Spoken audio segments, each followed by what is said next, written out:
You know what's strange? Some fears don't scream. They stay quiet. They live inside us like a shadow that follows everywhere, but never speaks.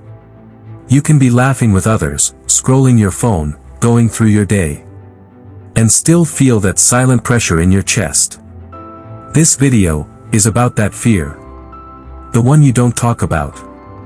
The one you don't even want to admit you have. But it's real. And I know you feel it. Some of us grew up learning to keep our feelings quiet.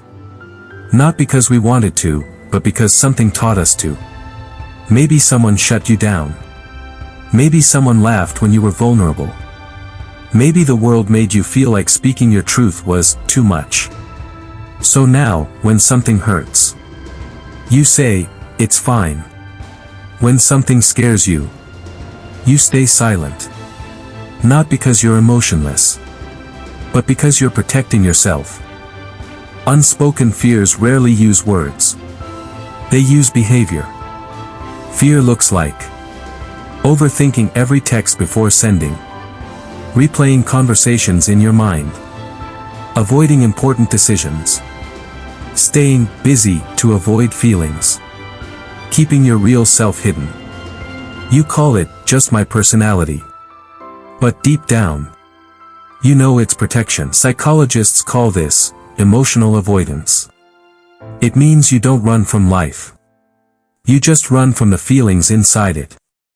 And the problem is, feelings don't disappear when ignored. They just wait. And build. And grow heavier. That's the silent language of fear. It says, "I don't want to feel hurt again." And that is understandable. But it is also slowly draining you. This is why you're tired even after sleeping. Your body rests. But your mind doesn't. You're carrying things you never said. Feelings you never processed. Pain you never allowed to heal. This is not laziness. This is emotional fatigue. And you deserve understanding, not pressure. Healing doesn't start when you fix yourself. It starts when you stop pretending you're fine. Just sit. Take one slow breath. Acknowledge what you feel. You don't need to explain it. You don't need to justify it. You just need to let it exist. That is where fear loses power. Your fears aren't signs of weakness.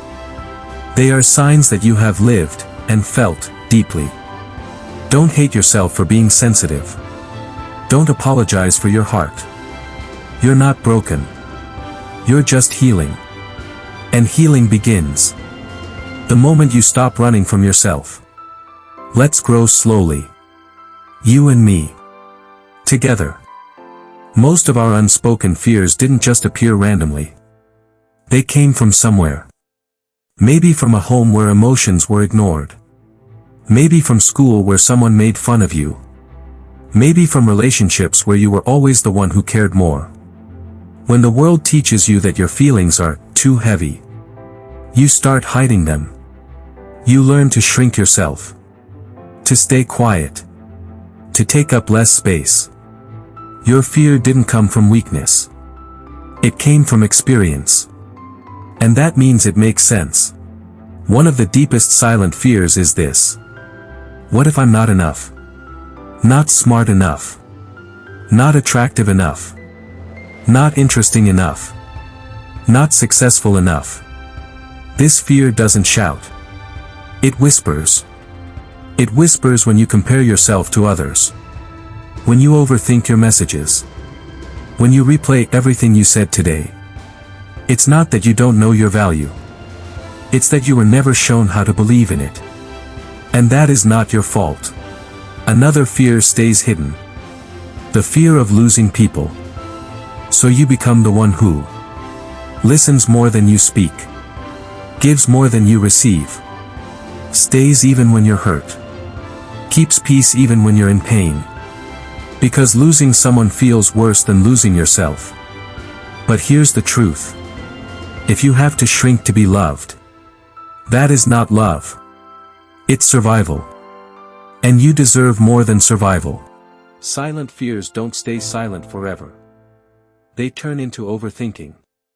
You create conversations in your head that never happened. You imagine outcomes before anything even begins. You analyze every small detail like it's life or death. Your mind keeps trying to protect you from pain, but ends up exhausting you instead. You're not overthinking because you're weak. You're overthinking because your heart has been hurt before, and is trying too hard not to feel that pain again. Your fear isn't asking for attention. It isn't asking for sympathy. It's just asking for peace. You don't want luxury. You don't want to impress the world. You don't want to be perfect. You just want to feel safe in your own mind. To feel like you can breathe without explaining yourself. To exist without performing. And there is nothing unreasonable about that. Healing doesn't begin with a big dramatic moment. Healing begins quietly. It begins when you admit what you feel. Let yourself rest. Let yourself cry. Allow yourself to be human. The moment you stop saying, "I'm fine," when you're not, your heart finally gets to speak. Your fears don't want to control you. They just want to be heard. And once they are, they lose their power.